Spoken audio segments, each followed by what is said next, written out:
Bonjour à tous, vous écoutez Parlons d'Europe, émission proposée par la Maison de l'Europe de Tours, Centre-Val de Loire, centre d'information Europe Direct. J'ai avec moi Daniela Racco, ma collègue croate en SVE à la Maison de l'Europe de Tours, et aussi grande habituée de l'émission, pour nous parler cette fois-ci de Noël et de la manière dont on le fête en Croatie. Bonjour Daniela. Bonjour. Alors Daniela, est-ce que tu peux nous expliquer, pour commencer, la tradition de Noël en Croatie? Alors, quand est-ce que ça commence exactement, les petits rituels qu'il y a, etc. Oui, bien sûr. Donc, le moment de Noël en Croatie est marqué par une série de célébrations traditionnelles. Il existe des variantes régionales qui s'expliquent par le fait que les différentes régions croates n'ont pas toujours été dans le même ensemble étatique. Par ces différentes influences géographiques et historiques, les coutumes de Noël se sont développées au fil des siècles, telles que les chants, proverbes, les plats et aussi les décorations. Pour les Croates, Noël est un moment de célébration spirituelle et non pas seulement une fête pour s'échanger des cadeaux entre parents et amis.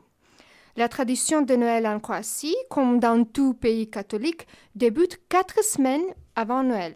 C'est à ce moment que l'on dresse la couronne. Donc, on met 4 bougies sur une couronne de branches de sapin. Le premier dimanche, on allume la première bougie. Puis, chaque dimanche, on allume une bougie de plus.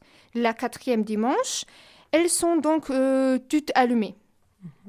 Durant cette période, chaque matin, les croyants vont à la messe de l'aube qui commence à 6 ou 7 heures. Le 6 septembre, Saint-Nicolas apporte les cadeaux. Mais attention, Saint-Nicolas, c'est pas juste un synonyme du Père Noël. Donc alors, le 6 décembre, il faut mettre ses bottes devant la fenêtre et le lendemain, il y aura peut-être là un cadeau. Saint-Nicolas est accompagné par le père fouettard, que l'on appelle Krampus chez nous, et qui laisse une branche pour les enfants méchants. Le jour de la Sainte Lucie, donc c'est le 13 décembre, chaque famille sème du blé dans une assiette avec un peu d'eau ou dans un petit pot, afin d'en décorer la table de Noël.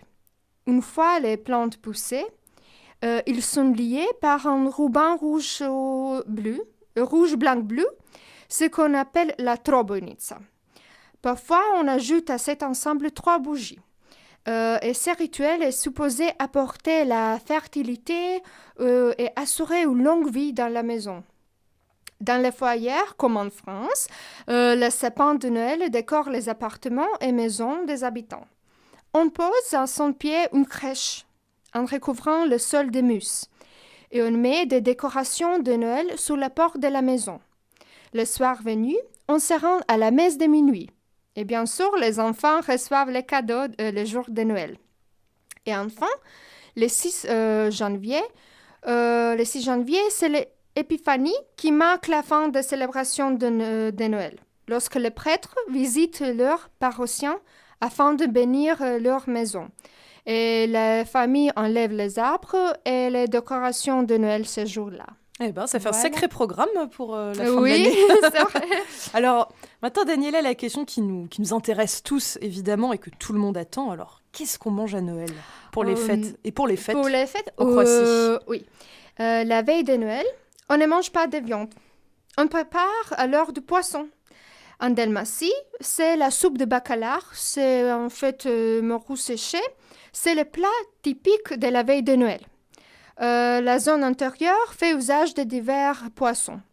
Le 25, donc à Noël, on mange de la viande, comme par exemple de la dinde au mlinci. Ça, c'est une sorte de pâte salée qui est une spécialité de la région de Zagreb et du nord de la Croatie. La pasticada, c'est plutôt en Dalmatie qu'on le mange. C'est de la viande de bœuf cuite dans du vin rouge. Ça a l'air bon. Oui. Et aussi des sarmats, qui est du chou farci. Un accompagnement. On mange aussi ce que les Croates appellent la salade française. Oui, la fameuse salade française. Mais en fait, c'est la Macédoine des légumes. Oui, c'est ça, oui. On en avait déjà discuté Oui. toutes les deux. Oui. Et alors, et toi, tu as eu l'occasion de tout goûter, du coup? Oui, bien sûr. J'ai goûté ça. Chaque vous Noël, essayez de chaque varier Noël, on tous les mange. Noëls, oui. Oui. C'est quoi ton plat préféré, du coup? Peut-être, ça doit être la dinde omelette. Parce que moi, je suis de la capitale, et voilà. Ah oui, bonne C'est vieille bon. tradition. Oui, Donc voilà, et ben ça donne fort appétit tout oui, ça. bien En plus, sûr. il est midi, donc Voilà. voilà. Alors, avant de connaître...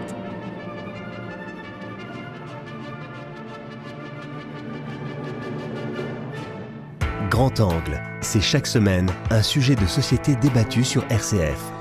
Christophe Héningue, entouré d'experts, d'invités ou de témoins, élargit votre champ de vision sur les grandes questions actuelles et le monde d'aujourd'hui. Grand Angle, une coproduction RCF Bayard Presse, ce mercredi à 23h. RCF, à Tours, 100.4. Vous écoutez Parlons d'Europe, émission proposée par la Maison de l'Europe de Tours, Centre Val-de-Loire, Centre d'information Europe Direct. Je suis avec Daniela Racco qui nous expliquait comment on fêtait Noël en Croatie et nous étions en train de parler nourriture. Alors, juste avant la publicité, nous avons vu les plats, le salé. Alors maintenant, Daniela, est-ce que tu peux nous parler des desserts ? Ah, bien sûr. Les Croates ne peuvent pas imaginer une célébration sans servir des gâteaux. Comme dans de nombreux pays européens, la Croatie aime les sablés de Noël. Et en dessert, on trouve des strukli. Ce sont de grandes pâtes fraîches contenant du fromage blanc ou diverses garnitures. Et aussi, on prépare des roulés au grain de pavot ou aux noix, ainsi que des fritolés. Ce sont des petits beignets. C'est très facile de le préparer, je le sais faire. Donc, Faudra que tu m'en fasses à l'occasion. Oui, bien sûr. Et des crochetoulés. Ce sont aussi des beignets traditionnels de Noël, finement noués, frits et saupoudrés de sucre glace. Et donc, le fritolé et le crochetouli, on mange en Dalmatie, plutôt au sud de Croatie. On mange aussi des papreniaci. Ce sont des gâteaux au poivre et des medenjaci, les petits gâteaux au miel, qui emplissent la maison d'une bonne odeur de cannelle, ainsi que diverses compositions où les frites secs, noix, figues ou amandes trouvent bonne place. Citons également les kouglof, qui est venu d'allemand. Oui, on en mange chez moi aussi en Alsace. Oui, voilà. Ça fait beaucoup de nourriture. Vous mangez pas tout quand même à Noël? Bah oui. Enfin, Noël, pendant les fêtes. Ce sont les ça fêtes. ferait beaucoup de cuisine. Oui. Enfin, ça a l'air délicieux en tout cas tout ça. Alors, on a pu voir, toujours dans le sujet de Noël, on a pu voir dans l'actualité la semaine dernière que le marché de Noël de Zagreb, donc capitale de la Croatie pour ceux qui ne savent pas, qui l'ont oublié, avait été élu meilleur marché de Noël d'Europe, devant le très célèbre marché de Noël de Strasbourg en plus. Ouais. Alors, il est si beau que ça, le marché de Noël de Zagreb, Daniela? Oui. Donc Zagreb, la capitale de la Croatie, a été élue meilleure destination pour passer les fêtes de Noël en 2015 et aussi en 2016. Et il est vrai que la ville mérite bien ce titre parce que l'ambiance est joyeuse et féerique grâce au marché de Noël, aux illuminations et aux petits concerts qui envahissent les places, les parcs et les rues. Une superbe patinoire en plein air devant du théâtre national.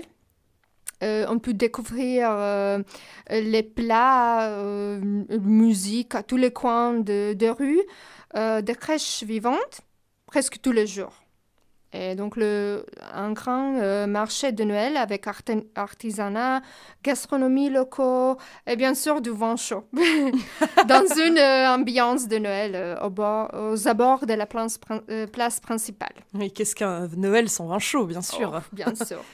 Donc, Zagreb, capitale de la Croatie, est devenue en quelques années l'une des meilleures destinations européennes pour le tourisme de Noël. Donc, comme Strasbourg et les autres villes européennes. La Croatie est un pays connu pour sa côte adriatique et les vacances d'été, mais nous sommes aussi un pays continental et très diversifié.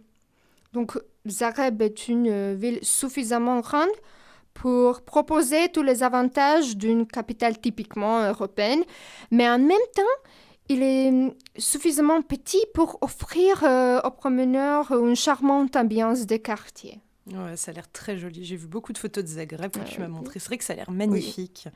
Et, C'est beau. Et le Nouvel An, comment vous le faites? Vous le fêtez comme nous, je suppose. Bien sûr, oui. Le Nouvel An, on célèbre chez amis ou sur la place principale où la ville organise des concerts. On sort, bien sûr. À minuit, on boit du champagne. Et le 1er janvier, on le passe en famille, plutôt. D'accord, oui. Si on mange de plats typiques de Noël, comme sarma. Donc, ça, c'est chou farci. Et on Oui, repose ça, un c'est peu beau. le mal de tête, je pense. Oh, oui. Oui, bien sûr. Très bien, très bien. Alors, quelques petits mots croates peut-être pour finir. Ah, Alors, oui. Joyeux Noël. Joyeux Noël, c'est Sretan Božić. Sretan Božić. Božić. Sretan Božić. Pardonnez mon croate approximatif. Voilà. Sretan Božić. Joyeux Nouvel An, c'est Sretna Nova Godina. Oula, c'est un peu plus long. Sretna Nova Nova Godina. Godina. Et voilà. Sretna Nova Godina. Sretna Nova Godina. Donc, Ben voilà, Sretan Božić et Sretna Nova Godina. J'ai encore beaucoup de travail. Oui. Nous nous entraînons de temps en temps, Beaucoup, mais pratiquer, peut-être que l'année prochaine, je serai parler croate et je pourrai partir avec Daniela en Croatie.